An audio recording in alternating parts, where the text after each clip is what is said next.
भारत अपनी अनूठी व्यापक जैव विविधता के कारण विश्व में एक विशिष्ट स्थान रखता है। यहाँ हिमालय पर्वतमालाएं भी हैं और प्राकृतिक मनोहारी वन भी, और उनके प्राकृतावास में पाए जाने वाले अनोखे वन्य जीव।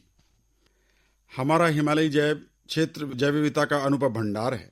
यहाँ लगभग 5.5 लाख वर्ग किलोमीटर क्षेत्र में विस्तारित इस इकोसिस्टम में जीव जंतुओं और वनस्पतियों की हजारों प्रजातियां विद्यमान हैं। जियोलॉजिकल सर्वे ऑफ इंडिया के द्वारा 2018 में प्रकाशित शोध के अनुसार हिमालय में जीव जंतुओं की 30,377 प्रजातियां और उपप्रजातियां पाई जाती हैं।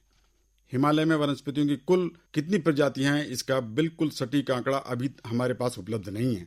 यद्यपि बॉटनिकल सर्वे ऑफ इंडिया के अनुसार पूरे देश में 49,000 से अधिक वनस्पतिक प्रजातियां और प्रजातियां पाई जाती हैं। Wild life institute of India के द्वारा किए गए शोध के अनुसार हिमालय में पाई जाने वाली कुल 10,503 प्रजातियों की एक सूची तैयार की गई है। हिमालय धरती पर सबसे ऊंचा और विशाल माउंटेन सिस्टम है, जो कि 2400 किलोमीटर लंबा और 300 किलोमीटर से अधिक चौड़ा है। ये 10,503 प्रजातियां सीड प्लांट की श्रेणी में आती हैं। शेष प्रजातियों की गणना अभी प्रगति पर है। जीव जंतुओं और वनस्पतियों की अनगिनत प्रजातियां ही हिमालय को जैव विविधता का अनमोल भंडार बनाती हैं। यहाँ मौजूद हजारों छोटे बड़े ग्लेशियर, बहुमूल जंगल, नदियां और झरने इसके लिए उपयुक्त आधार तैयार करते हैं। हिमालय को कई जोन में बांटा गया है, जिनमें मध्य हिमालय क्षेत्र में विशेष रूप से इस बायोडायवर्सिटी का एक विशिष्ट घर है। अकेले मध्य हिमालय में बसे उत्तराखंड राज्य में ही वनस्पतियों की 7,000 और जीव जंतुओं की 500 महत्वपूर्ण प्रजातियां पाई जाती हैं। हमारा राज्य वनस्पतियों की 192 फैमिली के 1198 जेनरा के एंजियोस्पर्म और जिम्नोस्पर्म की लगभग 4,048 प्रजातियों का घर है। इनमें से 116 प्रजातियां तो केवल उत्तराखंड में ही पाई जाती हैं। IUCN के अनुसार हमारी 161 प्रजातियां लुप्तप्राय और संकटग्रस्त श्रेणी में आ गई हैं। पश्चिमोत्तर हिमालय में पाए जाने वाले 250 आर्किड भी उत्तराखंड में ही पाए जाते हैं। हमारी समृद्ध जैव विविधता का अनुमान इस बात से लगाया जा सकता है कि भारत में पाई जाने वाली आधी पक्षी प्रजातियां उत्तराखंड में ही पाई जाती हैं। 655 पक्षी प्रजातियों के अतिरिक्त यहाँ स्तनपायी वन्य जीवों की 102 प्रजातियां, 124 मछली प्रजातियां, सरीसृप की 69 प्रजातियां और एम्फीबियन की 19 प्रजातियां यहाँ पर उपलब्ध हैं। अनेक संकटापन्न प्रजातियां जैसे हिम तेंदुआ, कस्तूरी मृग, टाइगर, एशियाई हाथी, भरल, हिमालय मोनाल, चीड़ फिजेंट, किंग कोबरा आदि भी उत्तराखंड में ही पाई जाती हैं। जैव विविधता संरक्षण में उत्तराखंड पूर्व से ही अग्रणी रहा है।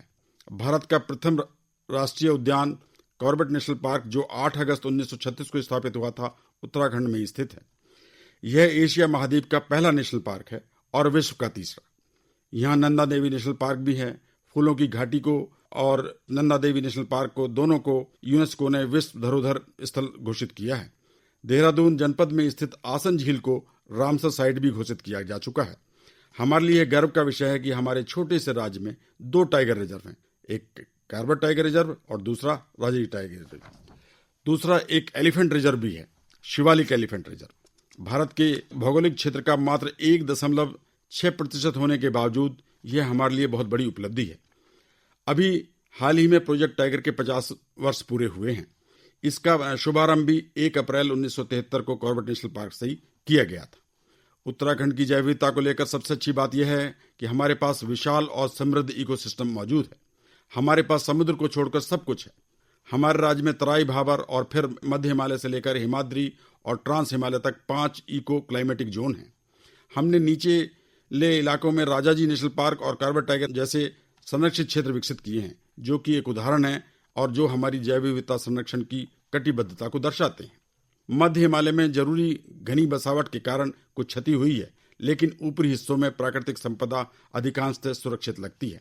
हमें वर्तमान चुनौतियों को स्वीकार करना चाहिए कि आज हिमालय क्षेत्र में हमारी जैव विविधता संकट में है और इसके कई कारण हैं, जिनमें जलवायु परिवर्तन, वनों का कटना, वनों के घनत्व में कमी आना, बार बार लगने वाली अनियंत्रित आग, जलधाराओं का सूखना, वन कुप्रबंधन और लोगों में जागरूकता की कमी सम्मिलित है।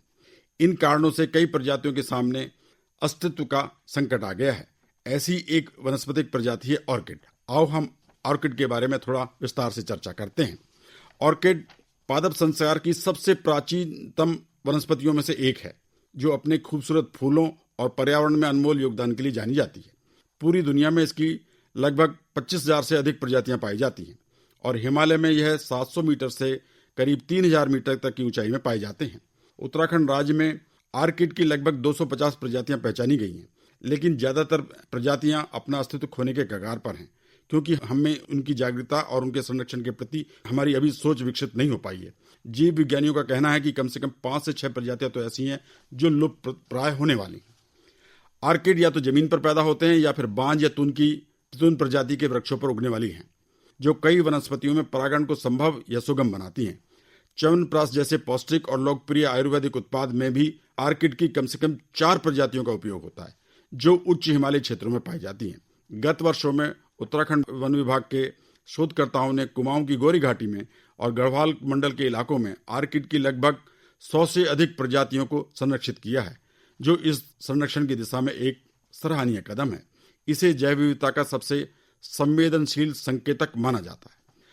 पारिस्थितिकी तंत्र के जानकारों का मानना है कि अगर कहीं बहुत संख्या में आर्किड हैं, तो उसका मतलब यह है कि वहां पर इकोसिस्टम अपने स्वस्थ और संतुलित रूप में बचा हुआ है। एनिमल किंगडम में जो स्थान लेपर्ड का है या टाइगर का है, वही स्थान पादप संसार में ऑर्किड का है। ऑर्किड न केवल अंकुरण के लिए फंजाई के साथ संयोजन करते हैं, बल्कि परागण के लिए हजारों प्रजातियों के साथ सहयोग करते हैं, क्योंकि उनका निषेचन ही कीट पतंगों द्वारा होता है। और अगर कहीं पर आर्किड हैं, तो उस क्षेत्र में बहुत दुर्लभ कीट पतंगे भी होंगे। पेड़ पौधों के साथ इसका बड़ा सूक्ष्म रिश्ता है, और अगर पर्यावरण में जरा भी परिवर्तन होता है, तो वहां से सबसे पहले ऑर्किड ही समाप्त होते हैं। हमारी जैव विविधता ही हमें बताती है कि जीवन कैसे समृद्ध हुआ और जैविक विकास कैसे संभव हुआ। इसलिए किसी जगह पर जीव जंतुओं और प्रजातियों की प्रचुर उपलब्धता पर्यावरण के लिए स्वस्थ संकेत है। दुर्लभ वनस्पतियों के औषधीय महत्व के कारण जैव विविधता संरक्षण आवश्यक है, क्योंकि इनके संरक्षण से ही हम अपने अस्तित्व को सुरक्षित कर सकते हैं। कोरोना जैसी महामारियों में यह सिद्ध हो गया है कि ऐसी कई प्रजातियों का औषधीय महत्व बहुत महत्वपूर्ण है। कई दूसरी बीमारियों के इलाज में भी हिमालयी जड़ी बूटियों का उपयोग किया जाता रहा है। हमें यह भी समझना होगा कि ग्लोबल वार्मिंग एक वास्तविकता है, और यह भी उसका एक मानवीय गतिविधियों के कारण उसकी बढ़ोतरी ज्यादा हो रही है। उसका प्रभाव पूरी दुनिया पर पड़ रहा है। कहीं समुद्र का जल स्तर बढ़ रहा है, और तो कहीं सूखे की स्थिति पैदा हो रही है, और कहीं पर जलवायु परिवर्तन हो रहा है। लंबे सूखे का वनों पर आग लगने के कारण और अन्य भी कई कारकों से बहुत ये प्रभावित हमारे वनों को करते जा रहे हैं। सूखे के कारण जंगलों में रहने वाले जीव जंतु पलायन कर जाते हैं, जिसका प्रभाव हमारी जैव विविधता पर पड़ रहा है।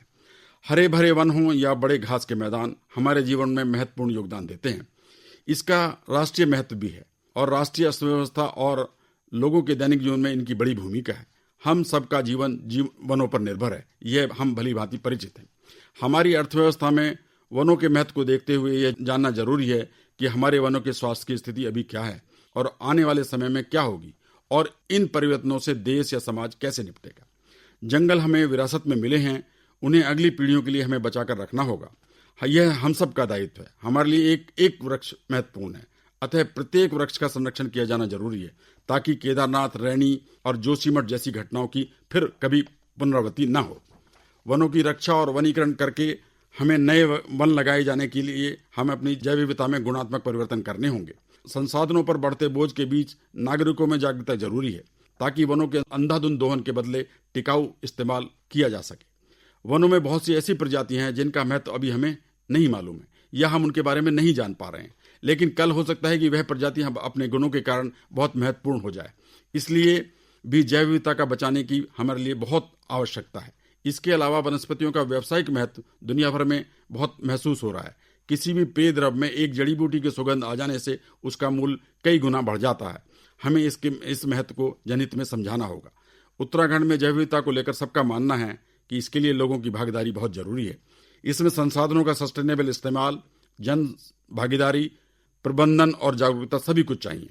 हमारे नए नियमों के अनुसार कभी ग्राम पंचायत और वन पंचायतों में गठित बायोडायवर्सिटी मैनेजमेंट कमेटियां ही इस तरफ आगे हमारे वनों को बचाने में कारगर सिद्ध हो सकेंगी। हमें अपनी जैव विविधता का संरक्षण हर हाल में करना चाहिए, क्योंकि हमारा अस्तित्व उसी पर निर्भर है। इसके अलावा हमारा कोई विकल्प नहीं है।